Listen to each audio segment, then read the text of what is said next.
জোলাইবাড়ি বিধানসভা এলাকার পিতরাই পাড়া উপস্বাস্থ্য কেন্দ্র দীর্ঘ 15 দিন ধরে তালাবদ্ধ অবস্থায় রয়েছে। এতে এলাকার রোগীরা সহজে চিকিৎসা সেবা নিতে পারছেন না। উপস্বাস্থ্য কেন্দ্র বন্ধ থাকায় রোগীরা প্রায় 7 কিলোমিটার দূরের ভাইকোড়া প্রাথমিক স্বাস্থ্য কেন্দ্রে যেতে বাধ্য হচ্ছেন। স্থানীয়রা জানান, যেই জমিতে উপস্বাস্থ্য কেন্দ্রটি আছে সেই জমির মালিক কেন্দ্রের গেটের তালা বন্ধ করে রেখেছেন। বিষয়টি দক্ষিণ জেলা স্বাস্থ্য আধিকারিক JM দাসকে জানানো হলেও এখনো কোনো পদক্ষেপ নেওয়া হয়নি।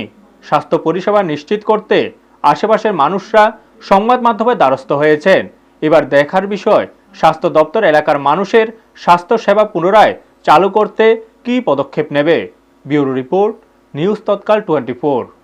ওইসে অফিসটা যে বন্ধ 15 দিন, আজকে 15 দিনে চলে। অফিসটা বন্ধ হয়েছে, এটা জায়গার মালিক এটা তালাটা বন্ধ করছে। উনি কী ব্যাপার, ওটা চাকরি চাইছে কি না এটা আমরা বুঝে না। আমাদের গ্রামের মানুষকে সবাইকে খুলিটা কইছেন না, কিন্তু তালার বন্ধ। আমাদের গরিব মানুষ, মেহনতার মানুষ এখানে বাইখোড়া আর আমাদের ভিতরে পরে এখানে 7.5 কিলোমিটার দূরত্ব আছে ডিস্টেন্স। আমরা এখন গরিবেরা কেউ এখানে একটা ট্যাবলেট পেয়েছে না। কে তালা মারছে? তালা মারছে জায়গার মালিক। হ্যাঁ, তাদের নাম? এই তো জায়গার মালিক তো সুন্দর এরিয়া।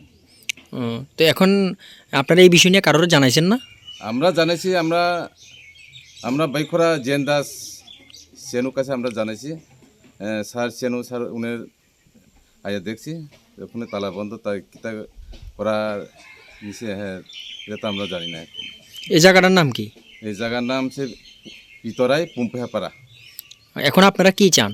আমরা তালা খুলে দেওয়ার জন্য সবাইকে আমরা অনুরোধ করছি অফিসটা চালু রাখার জন্য। তারা কি কইছে? তা তো উনারা কী কইছেন এটা আমরা, উনারা সঙ্গে কথা কইছেন না এখনো। আমরা তো অফিসারের স্যারের কাছে গেছি, স্যার এখন তো আমরা কিছু জানাইছেন। আপনারা দেখছেন নিউজ তৎকাল 24।